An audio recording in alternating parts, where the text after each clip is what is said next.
जय माता दी मित्रों। आज हम चर्चा करने वाले हैं एक ऐसी घटना, ऐसे गोचर के बारे में, ऐसे राशि परिवर्तन के बारे में जो 18 साल बाद लगभग होने जा रही है। यानी 30 अक्टूबर 2023 में राहु का राशि परिवर्तन हो रहा है। यानी राहु मेष राशि से मीन राशि में यानी उल्टी गति में जाकर मीन राशि में गोचर करने वाले हैं। वहीं पर अगर देखा जाए तो राहु का जब गोचर होगा तो केतु का गोचर भी कन्या राशि में होगा। और राहु का ये जो गोचर है, केतु का जो ये राशि परिवर्तन है, एक तो 18 साल बाद हो रहा है मीन राशि में, साथ ही साथ 18 महीने के लिए रहेगा। यानी कि देखा जाए तो 30 अक्टूबर 2023 से लेकर और 30 मई 2025 तक राहु देव मीन राशि में रहने वाले हैं और वहीं पर केतु देव कन्या राशि में रहने वाले हैं। आज हम चर्चा करेंगे राहु के बारे में और अगले एपिसोड में मित्रों हम चर्चा करेंगे कि केतु के बारे में। ये एपिसोड होगा राहु के ऊपर कि राहु का 12 राशियों पे क्या प्रभाव पड़ेगा, इसके बारे में इस कार्यक्रम में चर्चा करेंगे। सबसे पहले राहु का मंत्र, ओम अर्धकाया महावीर्या चंद्रादित्य विमर्दनम सिंगिका गर्भ संभूतम तम राहु प्रणमाम्यम। यानी अर्धकाया महावीर्य, यानी कि राहु की अर्धकाया है और महावीर्य का मतलब बहुत ज्यादा लालसा और महत्वाकांक्षी वाला ग्रह चंद्रादित्य विमर्दनम, जिसका चंद्रमा और देखा जाए सूर्य से गंभीर शत्रुता है। सिंह का गर्भ संभूतम तम राहु प्रणमाम्यम, सिंह की सवारी करने वाला ऐसे राहु देव को हम प्रणाम करते हैं। चलिए सबसे पहले राहु देव कौन है, और ज्यादातर दर्शकों को जो ज्योतिष के अंदर इंटरेस्ट रखते हैं उन्हें मालूम है, लेकिन फिर भी मैं थोड़ा सा अपनी ओर से पौराणिक महत्व भी आपको बताने जा रहा हूं और वैज्ञानिक महत्व भी बताने जा रहा हूं। पहले हम ये जानते हैं कि राहु है क्या, कौन है। तो पौराणिक कथा के अनुसार जब समुद्र मंथन के दौरान स्वर भानु एक दैत्य था जिसने अमृत का कलश या अमृत का पान पी के वो अमर हो गया, तब भगवान विष्णु ने अपने चक्र से उसके 2 भाग कर दिए। यानी कि जो विष्णु भगवान का चक्र था उसके गले से उसको काट दिया, तो ऊपर का हिस्सा राहु कहलाया और नीचे का हिस्सा जो है, जो धड़ है, वो केतु कहलाया। और ये राहु और केतु के नाम से आगे प्रसिद्ध हो गए। वैसे इस राक्षस का नाम स्वरभानु था। अब वैज्ञानिक महत्व के बारे में मित्रों जानते हैं तो देखिएगा कि ये सूर्य है और सूर्य की परिक्रमा पृथ्वी करती है। मान लीजिए सूर्य है, सूर्य की परिक्रमा पृथ्वी करती है और पृथ्वी की परिक्रमा कौन करता है? चंद्रमा। तो जब जो पृथ्वी की जो कक्षा है और चंद्रमा की कक्षा देखा जाए, जब ये आपस में 2 भागों में ऊपर और नीचे काटती है, यानी कि 2 अक्षांश में काटती है जो चित्र में दिख रहा है, और उसको नॉर्थ नोड और साउथ नोड कहा जाता है। यानी नॉर्थ नोड और साउथ नोड कहा जाता है और इसको टोटल इस घटना को लूनर नोड कहा जाता है। वहीं पर आपको ऊपर की तरफ केतु महाराज मिल जाएंगे, नीचे की तरफ आपको राहु महाराज मिल जाएंगे, जो कि पृथ्वी की कक्षा और देखा जाए चंद्रमा की कक्षा को 2 भागों में 2 बिंदुओं पे काटता है। आपको चित्र में समझ में आ जाएगा मैं क्या कहना चाहता हूं। यहीं पर है राहु और केतु, याद रखिएगा।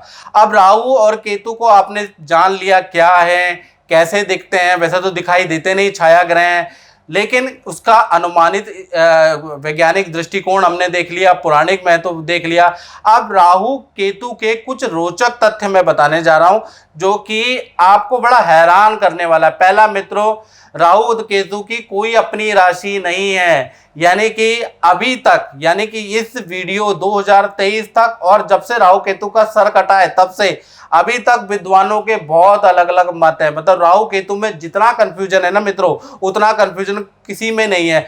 कोई ये मानता है कि मिथुन राशि राहु की उच्च राशि होती है, कोई मानता है कि धनु राशि राहु की उच्च राशि होती है। इसी प्रकार से केतु में अलग अलग कंफ्यूजन है, कौन मित्र है कौन शत्रु है, लोग अलग अलग तरीके से अलग अलग विद्वान डिस्क्राइब करते हैं, बिल्कुल कंफ्यूजन है इसमें। साथ ही साथ सबसे बड़ी इंटरेस्टिंग बात मैं आपको बताऊं, राहु केतु एक ही शरीर से उत्पन्न हुए हैं। यानी कि एक आत्मा दो जान है, लेकिन उसके बाद भी देखा जाए दोनों में भी आपस में शत्रुता है। यानी जब देवता का दर्जा दोनों को मिल गया, राहु को और केतु का, तो एक दूसरे से भी चिढ़ने लगे और एक दूसरे से भी शत्रुता इन्होंने कर ली, जैसे भाई भाई आपस में लड़ते हैं।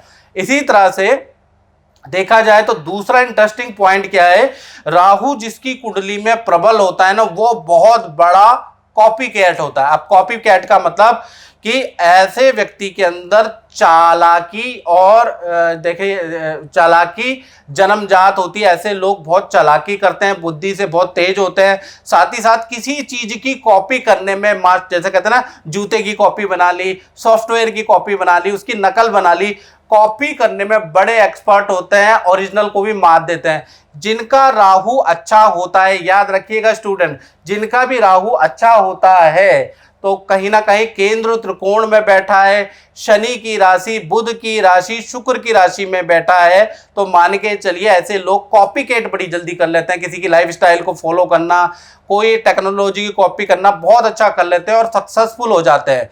साथ ही साथ केतु के बारे में बात करें तो केतु जो ग्रह है वो इंट्यूशन वाला होता है। यानी केतु जिसका भी स्ट्रांग होता है, और केतु किन राशियों में स्ट्रांग होता है ये बड़ा कंफ्यूजन है। केतु अधिकतर मित्रों जो राशियां हैं बुध की, गुरु की, शुक्र की राशियों के अंदर स्ट्रांग होता है। याद रखिएगा, बुध की राशि, गुरु की राशि, शुक्र की राशि में स्ट्रांग माना जाता है केतु को। तो यहां पर केतु अगर होंगे तो आपकी कुंडली में और केंद्र त्रिकोण में होंगे तो केतु आपका अच्छा है, आपके अंदर इंट्यूशन पावर हो जाएगी। यानी आपको एक अनुभव पता चलेगा कि आगे क्या होने वाला है, 10 साल बाद टेक्नोलॉजी कहाँ जाएगी, आपको बुरे और अच्छे की इंट्यूशन आने लगेगी, आपके अंदर इंट्यूटिव पावर आ जाएगी, जिसके कारण आप जो है अपने भविष्य को अच्छा बना सकते हैं।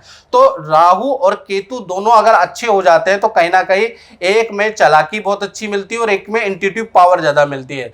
साथ ही साथ एक और इंटरेस्टिंग पॉइंट बताता हूं, राहु केतु हमेशा वक्री होते हैं, यानी कि हमेशा उल्टे ही चलते हैं, लेकिन इनकी दृष्टि सीधी होती है। याद रखिएगा, इनकी जो दृष्टि होती है कुछ विद्वानों के अनुसार 5वीं, 7वीं और 9वीं दृष्टि होती है, याद रखिएगा। और विज्ञानों को मतलब विद्वानों के अलग अलग मत भी हैं राहु को लेकर, कोई 5वीं, 9वीं और 7वीं दृष्टि मानता है, कोई कहता है कि इनकी जब कोई राशि ही नहीं है तो इनकी दृष्टि का कोई महत्व नहीं है, लेकिन मैंने खुद अनुभव में देखा कि इनकी दृष्टि का महत्व होता है। साथ ही साथ देखा जाए तो राहु जब भी राशि परिवर्तन करता है, जैसे कि 30 अक्टूबर 2023 में राहु देव राशि परिवर्तन कर रहे हैं, तो 9 महीने यानी शुरू के जो 9 महीने आपको अच्छा या बुरा दोनों इफेक्ट ज्यादा मिलेगा, यानी जबरदस्त मिलेगा। अगर अच्छे होंगे तो अच्छा इफेक्ट मिलेगा और बुरे होंगे तो बुरा इफेक्ट आपको तुरंत मिलेगा, 9 महीने तक मिलेगा।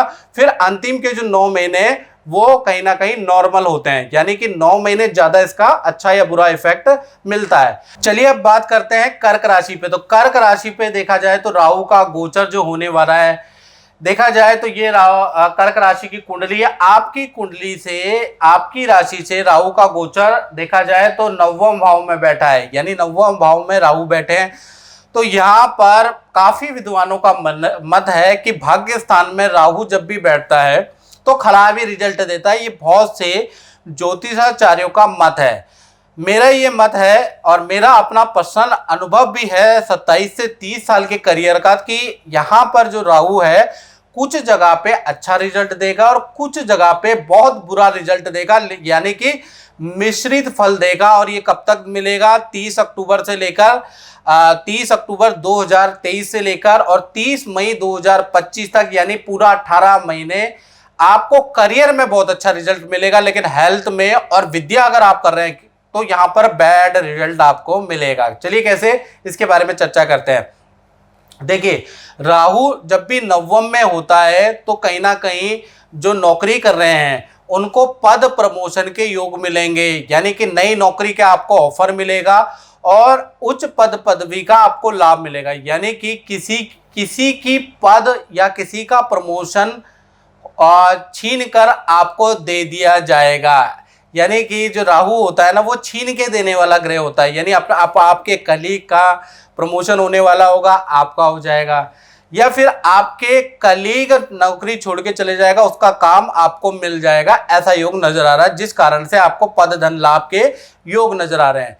साथ ही साथ ये जो 9वां राहु है या ये जो गोचर है ये विद्यार्थियों के लिए अच्छा नहीं है। विद्यार्थियों का मन भटकाएगा, मन गलत चीजों में लिप्त होगा और ड्रिंक या इस तरह की चीजों में आपका मन बहुत ज्यादा भटक जाएगा, गलत काम करने का आपका मन करेगा। तो मैं विद्यार्थियों को कहूंगा कि मन को भटकाने की आपको बिल्कुल आवश्यकता नहीं है, क्योंकि लास्ट में मैं आपको उपाय भी दूंगा। और कुछ लोगों पे देखा जाए तो ये जो 9वां राहु है, यानी कि कुछ लोगों के ऊपर, कुछ कर्क राशि वाले अघोर साधना, तंत्र साधना में इनका इंटरेस्ट जाग जाएगा, यानी कि अघोर की दीक्षा लेंगे, अघोर के बारे में जानेंगे, तंत्र की पूजा करेंगे, तांत्रिकों से मिलेंगे, अघोरियों से मिलेंगे, यानी इसमें कुछ कर्क राशि वालों का इंटरेस्ट जाग जाएगा, ऐसा योग नजर आ रहा है। साथ ही साथ जो भी कर्क राशि वाले विद्या कर रहे हैं, चाहे उच्च शिक्षा कर रहे हैं, यानी कि डॉक्टरी कर रहे हैं, पीएचडी कर रहे हैं, एमडी कर रहे हैं, या कोई भी उच्च शिक्षा कर रहे हैं, उसमें थोड़ा बाधा होने के कारण आप छोड़ भी सकते हैं। यहाँ पर कहीं ना कहीं आपकी शिक्षा 18 महीने के लिए एटलीस्ट, या 18 महीने में 6, 8, 10 महीने के लिए ब्रेक होती हुई नजर आ रही है। स्वास्थ्य पे देखा जाए तो कर्क राशि पे इसका बुरा असर रहेगा। कहीं ना कहीं देखा जाए तो आपको डिप्रेशन हो सकता है, मानसिक रूप से आपको दुविधा हो सकती है, मानसिक रोग कर्क राशि को हो सकता है, पैरों में प्रॉब्लम कर्क राशि को हो सकती है। खासकर देखा जाए तो 9 महीने आपको बैड रिजल्ट हेल्थ में मिलने वाला है, विद्या में मिलेगा। यानी कि देखा जाए तो 30 अक्टूबर से ये राहु गोचर करेगा और जुलाई 2024 तक आपकी विद्या के लिए, उच्च विद्या के लिए और हेल्थ के लिए बड़ा परेशानी वाला रहेगा। यानी मानसिक प्रॉब्लम, डिप्रेशन, आर्थराइटिस की दिक्कत आपको रहने वाली है, या कुछ लोगों को पैर से संबंधित या पैर की नसों की समस्या, गुम चोट की समस्या रहेगी, पैर में पेन की समस्या रहने वाली है, क्योंकि राहु यही प्रवेश कर रहा है। तो इसका उपाय मैं बता देता हूं कि ये जो खासकर इसका जो रिजल्ट है वो 30 अक्टूबर से लेकर और जुलाई 2024 तक ज्यादा नेगेटिव है। हालांकि करियर के लिए अच्छा है, लेकिन हेल्थ के लिए और शिक्षा के लिए खराब है, और 9 महीने इस पे जबरदस्त इफेक्ट रहता है, याद रखिएगा, शुरुआत के 9 महीने। तो ऐसे में आपको उपाय क्या करना है, विष्णु भगवान की पूजा आप कर सकते हैं। ओम नमो भगवते वासुदेवाय नमः, ये मंत्र का जाप आप डेली अपनी डेली मर्रा के जीवन में हल्दी की माला से अगर आप करेंगे तो आपका कहीं ना कहीं राहु के जो कष्ट हैं थोड़ा कम हो जाएंगे। जैसे कहते हैं ना, बहुत ज्यादा धूप है तो उसमें आप क्या करते हैं, छतरी ले लेते हैं, जिससे गर्मी कम रहती है। तो इसी तरह से ये जो मंत्र है हल्दी की माला से आप करेंगे तो छतरी का काम करेगा। बाकी बिल्कुल सटीक उपाय चाहिए, वो कर रहे भी होते हैं, कुछ रत्न धारण भी करने होते हैं, कुछ करने होते हैं। उसके लिए आपको 7210124289 ये जो मेरा व्हाट्सएप नंबर आ रहा है, इस पर कॉल नहीं, व्हाट्सएप करके अपना नाम, date of birth, time of birth, place of birth आप भेज के अपनी कुंडली का एनालिसिस करके और अपने पर्सनलाइज आप उपाय ले सकते हैं। उससे आपको ज्यादा बेनिफिट मिलेगा। ये जो मैंने बताया ये तो कॉमन है। तो मित्रों, इस कार्यक्रम में बस इतना ही, मुझे दीजिए इजाजत। जय माता दी। नमस्कार, मेरा नाम शशि गोला है। मेरे शादी को 10 साल हो गए हैं और मेरे कोई बच्चा नहीं था। तो मेरी सास मुझे जगह जगह ले जाकर मेरा का बहुत जगह दिखाती थी, लेकिन कुछ हुआ नहीं। एक दिन मेरी सास ने टीवी में गुरुजी का प्रोग्राम देखा और उनके जो कुछ उपाय छुपाए थे वो उन्होंने देखे और मेरे से मैं फॉलो करती गई। और मेरे आज 5 साल का बेटा है, तो उन्होंने बेटे की ये भाग्य, मेरा भाग्य में एक बनवाया, जिससे कि आज मेरा बेटा 5 साल का खुशहाल परिवार है और हम भी खुश हैं, मेरी सास भी खुश है और गुरुजी की असीम कृपा के साथ हम लोग बहुत खुश हैं। धन्यवाद।